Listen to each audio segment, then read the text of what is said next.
पौराणिक काल में शंकुशिरा नामक एक अत्यंत बलशाली दैत्य का पुत्र अस्थिचर्वण हुआ करता था, जो मनुष्यों की अस्थियां चबाया करता था। वह मनुष्यों के साथ साथ देवताओं पर भी अत्याचार किया करता था। उसके अत्याचार से तंग आकर एक दिन देवताओं ने क्रोध में आकर उसका वध कर डाला। उसी काल में रक्तबीज नाम का एक और दैत्य भी हुआ करता था। जब यह बात उसे पता चली तो वह देवताओं को पराजित करने के उद्देश्य से ब्रह्म क्षेत्र में ब्रह्मा जी को प्रसन्न करने के लिए घोर तप करने लगा।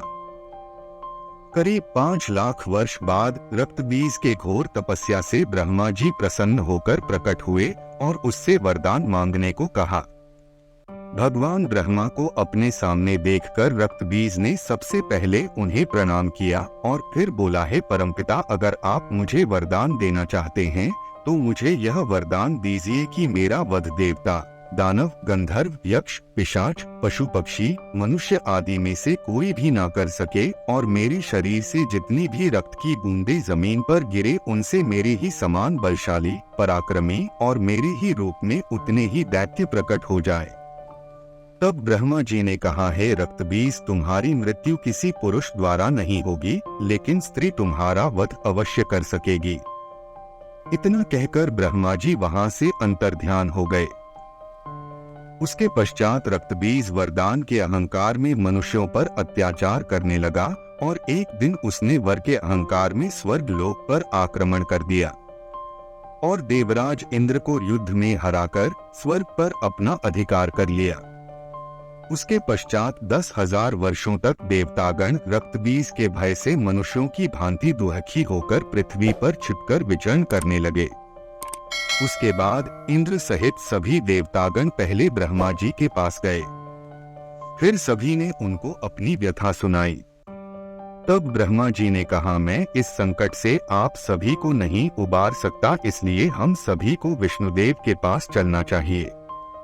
फिर ब्रह्मा जी सहित सभी देवतागण श्री विष्णु जी के पास गए, परंतु विष्णु जी ने भी यह कहते हुए मना कर दिया कि रक्तबीज को मारना मेरे भी वश में नहीं है।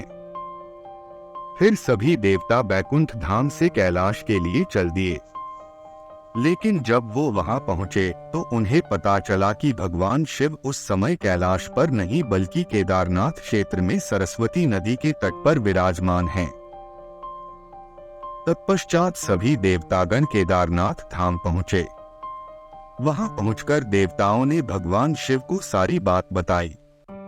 तब ब्रह्मा जी ने शिव से कहा, हे शिव, मेरे ही वरदान के कारण रक्तबीज का देवता, दानव, यक्ष, पिशाच, पशु पक्षी, मनुष्य आदि में से कोई भी वध नहीं कर सकता, परंतु स्त्री उसका वध अवश्य कर सकती है। तब भगवान शिव ने सभी देवताओं से आदि शक्ति की स्तुति करने को कहा। फिर सभी देवताओं ने रक्तबीज के वध की अभिलाषा से आदि शक्ति की स्तुति करना शुरू किया। कुछ समय पश्चात देवताओं की स्तुति से प्रसन्न होकर हिमालय से एक देवी प्रकट हुई और देवताओं से कहा कि हे देवगण, आप दैत्य राज रक्तबीज से बिल्कुल निर्भय रहें, मैं अवश्य उसका वध करूंगी। उसके बाद देवी से वर पाकर सभी देवतागण अपने अपने स्थान को लौट गए। फिर एक दिन देवताओं ने नारद जी से कहा कि वे रक्तबीज में ऐसी मति उत्पन्न करे जिससे वह देवी के साथ किसी भी तरह का कोई अपराध करने को विवश हो जाए।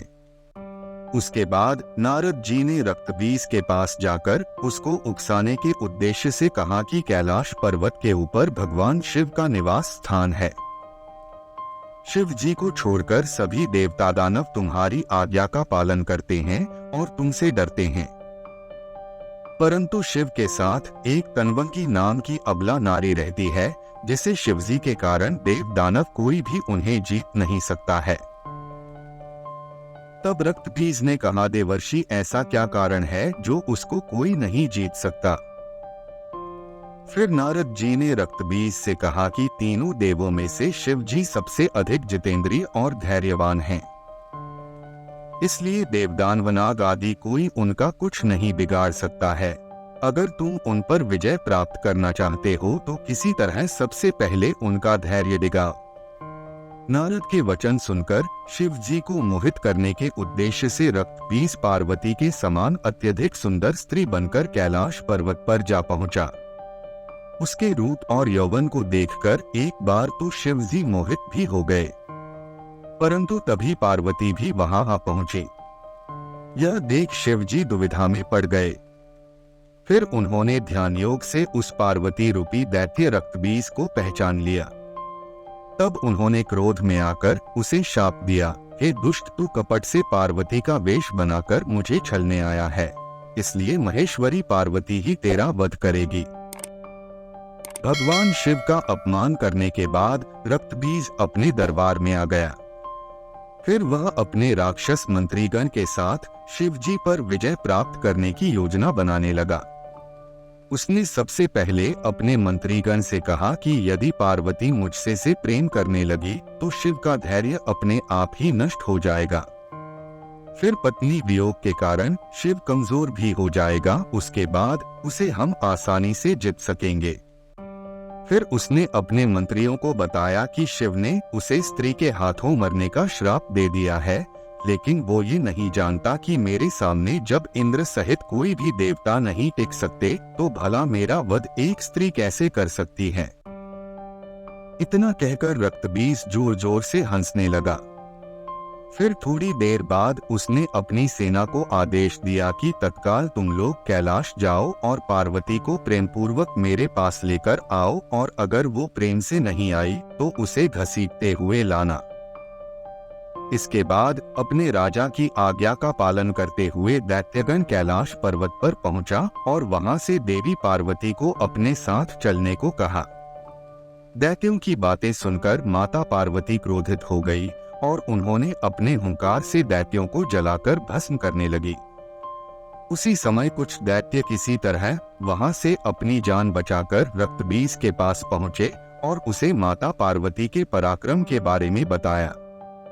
यह सुनकर रक्तबीज क्रोधित हो उठा और उसने अपने सैनिकों को कायर कहकर कारागार में डाल दिया। फिर रक्तबीज चंड, मुंड आदि जैसे असंख्य दैत्यों के साथ कैलाश पर्वत पर पहुंचा और देवी के साथ युद्ध करने लगा। इस युद्ध में माता पार्वती सभी देवताओं की शक्तियों के साथ लड़ने लगी और चंड, मुंड सहित सभी दैत्यों का वध कर दिया। परंतु रक्तबीज के शरीर से जितनी भी रक्त की बूंदें धरा पर गिरती, उससे उसके समान ही एक और दैत्य उत्पन्न हो जाता, इसलिए अभी तक उसका वध नहीं हो सका था। फिर देवी पार्वती ने मां काली का रूप धारण किया और अपना मुंह फैलाकर रक्तबीज का खून पीने लगी और इसी प्रकार अपनी जीभ फैलाई, जिससे कुछ रक्तबीजों को निगल गई व कुछ को रक्तविहीन कर मार दिया। अंत में मुख्य रक्तबीज भी शूल आदि अस्त्रों से मारे जाने व उसका खून चूसे जाने से रक्तविहीन होकर धरती पर गिर पड़ा। इस प्रकार देवताओं सहित तीनों लोक रक्तबीज के नाश से प्रसन्न हो गया।